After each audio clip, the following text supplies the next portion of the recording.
सलमान खुर्शीद, सलमान खुर्शीद। हम चाहते हैं कि यह देखिए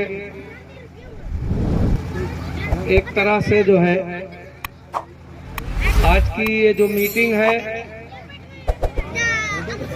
इसके बारे में तकरीबन जो हमारे मीडिया के साथी हैं उनको भी पता हो गया होगा कि मुस्लिम समाज जो है उसने ये मीटिंग इसलिए की है कि कहीं ना कहीं तथाकथित लोकतंत्र का ढोंग करने वाले लोग उत्तर प्रदेश से 22% मुस्लिमों को लगातार धुतकार रहे हैं और नकार रहे हैं और उनका ये रवैया काबिल कबूल नहीं है। हम इसका इंशाअल्लाह उनको जवाब देंगे।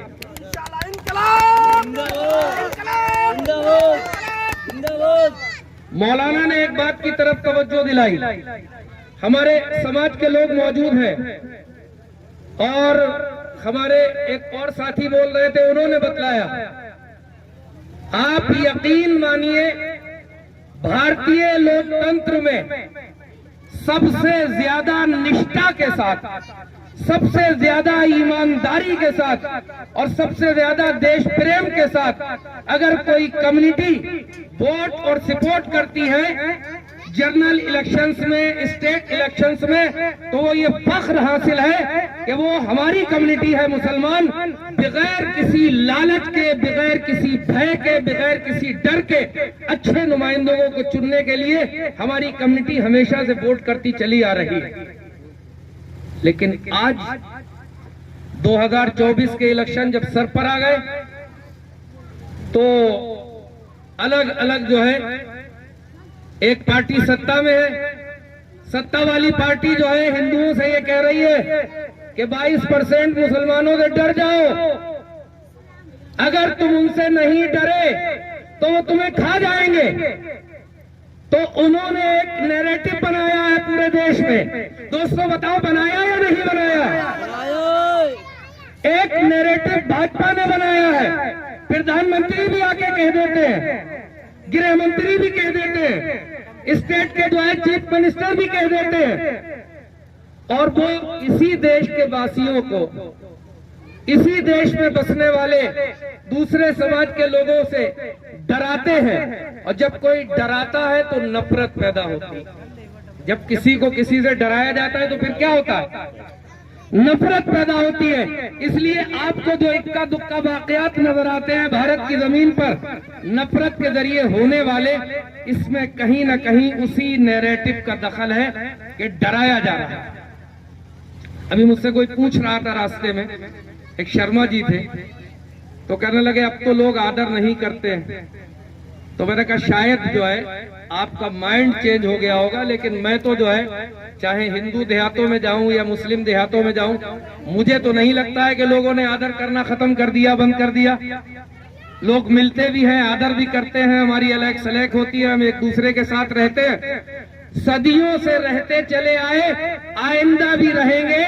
पार्टियां अपने लालच के लिए हमारे समाजी ताने बाने को बिगाड़ने में इंशाअल्लाह कामयाब नहीं होंगी। भारत का मुसलमान ये काम कर रहा है, करता रहे। तो वो उन्होंने एक डर बनाया। क्या डर बनाया? कि मुसलमानों से डर जाओ और हमें वोट दे दो। अब अपोजिशन ने जो है उनके सामने खड़े होने के लिए एक गठबंधन बनाया, इंडिया गठबंधन, और उसका यहाँ बड़ा चेहरा है समाजवादी पार्टी के राष्ट्रीय अध्यक्ष अखिलेश यादव जी। अखिलेश यादव जी जो है, ये तो कोई बताने की बात ही नहीं है, बच्चा भी जानता है कि खुद वोट बैंक जिसे कहा जाता है निजी तौर पर, वो वोट बैंक कितना है उनके पास। बाकी मुस्लिमों के हितैषी, मुस्लिमों के हमदर्द होने के नाते से हमेशा धड़े में वोट मिलता चला आ रहा है। लेकिन सवाल जो है राजनीति का है, सवाल मुद्दों का है, सवाल सियासत का है। आप सियासत करेंगे, हमारा नाम लेते हुए आपको डर लगेगा, तो फिर ये कौम आपको जवाब देगी इंशाअल्लाह, पीछे नहीं हटेगी। आप जो है अलीगढ़ पर अगर कोई उंगली उठाएगा, कोई संगठन उस पर मुकदमा करेगा और वो मुकदमा सुप्रीम कोर्ट में चैलेंज होगा और समाजवादी पार्टी के राष्ट्रीय अध्यक्ष उसे मुस्लिम यूनिवर्सिटी कहते हुए डरेंगे, अलीगढ़ महाविश्वविद्यालय लिखेंगे, तो ऐसे लोग जो है हमारी रहनुमाई और लीडरी करेंगे क्या? ऐसे लोगों के साथ चलने का मौका अब भी बाकी है? आप जवाब दीजिए, क्या अब भी बाकी है जिन्हें मुसलमान कहते हुए डर लगता है, नमाज का नाम लेते हुए डर लगता है? क्यों? क्या अगर अखिलेश यादव जो है दिल्ली में किसी पुलिस वाले ने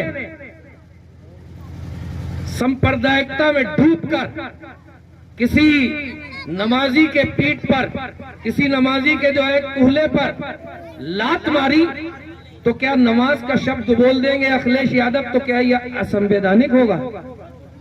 क्या वो पकड़ जाएंगे? उन पर मुकदमा हो जाएगा, ईडी आ जाएगी, सीबीआई आ जाएगी? ये तो आपको तय करना पड़ेगा कि जो आपके लिए लड़ने का साहस ही नहीं रखते फिर भी आप उन्हीं के साथ रहेंगे, या अपनी लड़ाई के लिए हमारे अपने लोगों को जो दफन करने की कोशिश है उसको खत्म करके हम अपने बीच के नुमाइंदे लाएंगे और उन्हें पार्लियामेंट पहुंचाने की पूरी ताकत लगा करके कोशिश करेंगे। और एक बात अच्छी तरह से समझ लीजिए, हमारे जो है जिला जनरल सेक्रेटरी ने भी बतला दिया कि लोकतंत्र है मियां, पार्टियां इलेक्शन में उतरती हैं, कभी किसी की सत्ता होती है, कभी किसी की सत्ता होती है। आज भारतीय जनता पार्टी जो है पिछले 10 साल से सत्ता में है, कह नहीं सकते हैं कि 2024 का ये रण जो है वो चारों खाने भारत की आवाम जो है उन्हें चित कर दे और दूसरे लोगों को सत्ता में ले आए। क्या ये संभव नहीं है? ये मुमकिन नहीं है। या फिर ये कह दीजिए कि साहब जो है क्लियर हो गया कि अब एक ही पार्टी जीतेगी, दूसरी कोई पार्टी जीतेगी नहीं। तो अगर आप ऐसा मानते हैं तो चुनाव में लड़ना ही क्यों आए? चुनाव से बैठ जाइए। ये तमाम बहाने बना करके, इतने जो है फार्मूले छोड़ करके आप जो है प्रदेश में और देश में मुस्लिमों को उनकी तादाद के एतबार से अगर हिस्सेदारी नहीं दे रहे हैं तो फिर हम अपनी हिस्सेदारी के लिए संघर्ष करेंगे। सलमान खुर्शीद साहब हो और सलमान खुर्शीद के अलावा जितने भी लोगों को साइड लाइन किया गया है उनके लिए भी इंशाअल्लाह आवाज उठाएंगे।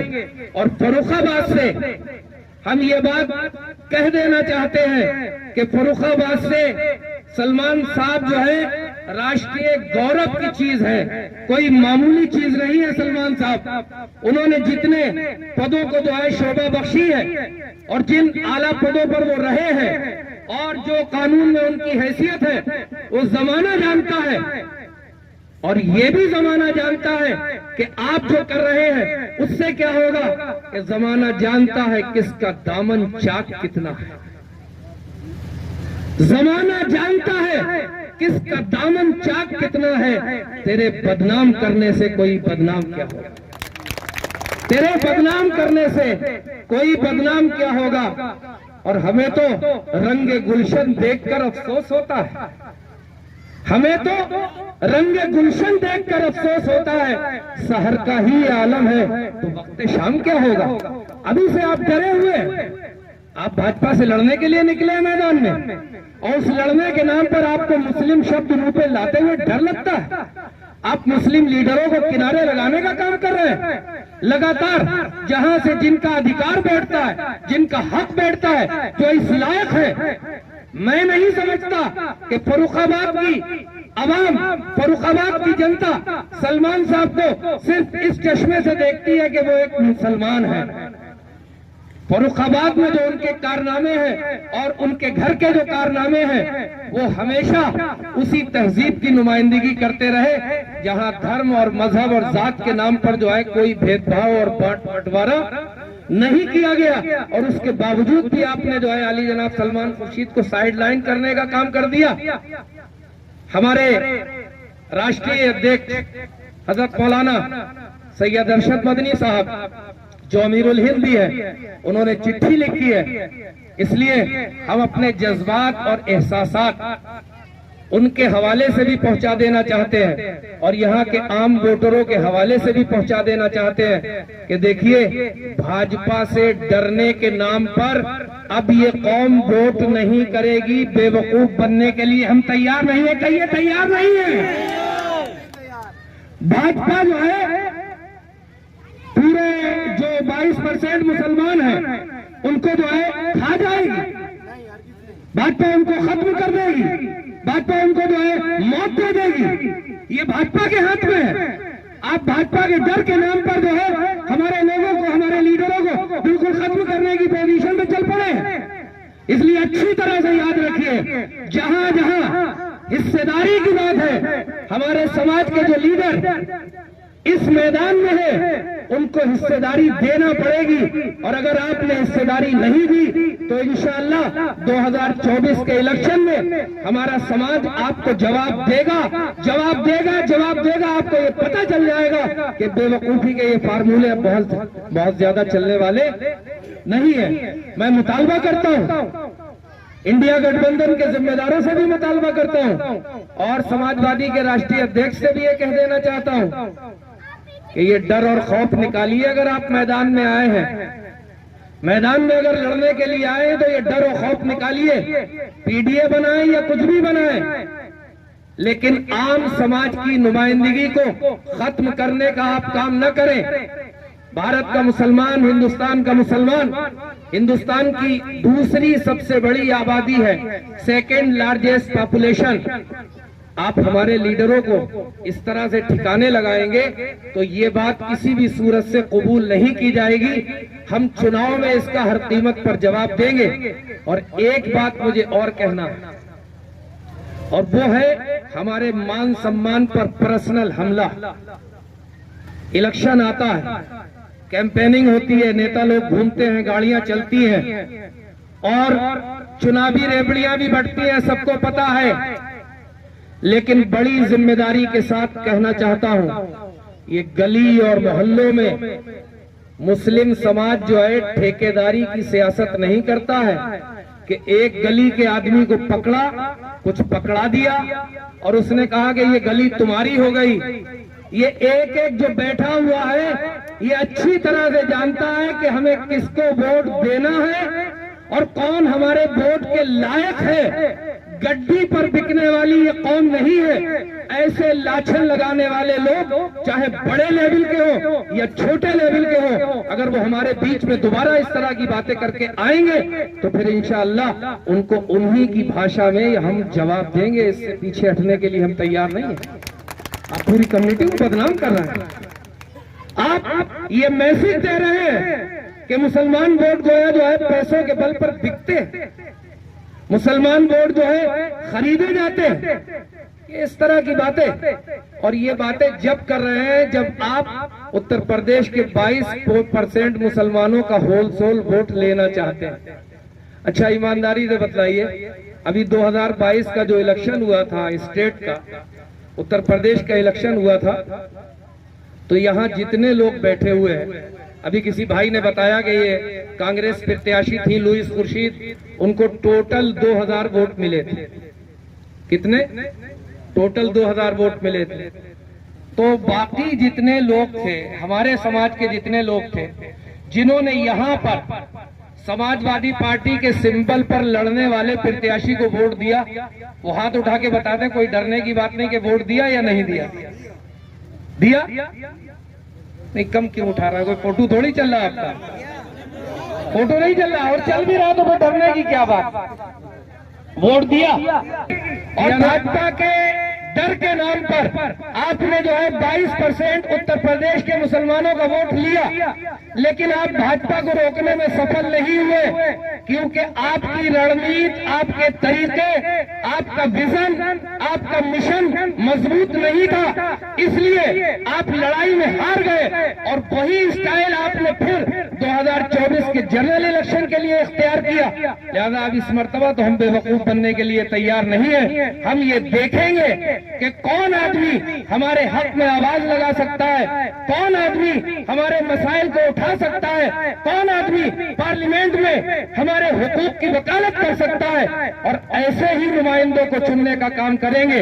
और फख्र के साथ हम ये कहते हैं कि सलमान खुर्शीद ऐसे ही नुमाइंदे हैं कि वो जहां खड़े हो जाए, अगर भारत के बाहर खड़े हो जाए तो भारत की नुमाइंदगी करते हैं, और भारतीय पार्लियामेंट में आ जाए तो फिर देश की और समाज की और अपनी कम्युनिटी की नुमाइंदगी करते हैं। हम उनके बारे में ये कह सकते हैं कि हजारों साल नरगिस अपनी बेनूरी पे रोती है, हजारों साल नरगिस अपनी बेनूरी पे रोती है, बड़ी मुश्किल से होता है चमन में दीदावर पैदा। लाना चाहिए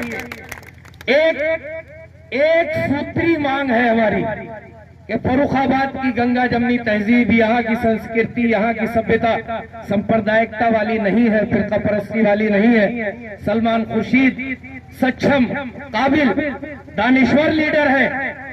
अखिलेश यादव जी हो या उनके और सलाहकार हो, इन सबको भी ये सोचना चाहिए कि आप हमारा वोट चाहते हैं और हमारे लोगों को जो है इलेक्शन में बिल्कुल सिफर करते चले जा रहे हैं।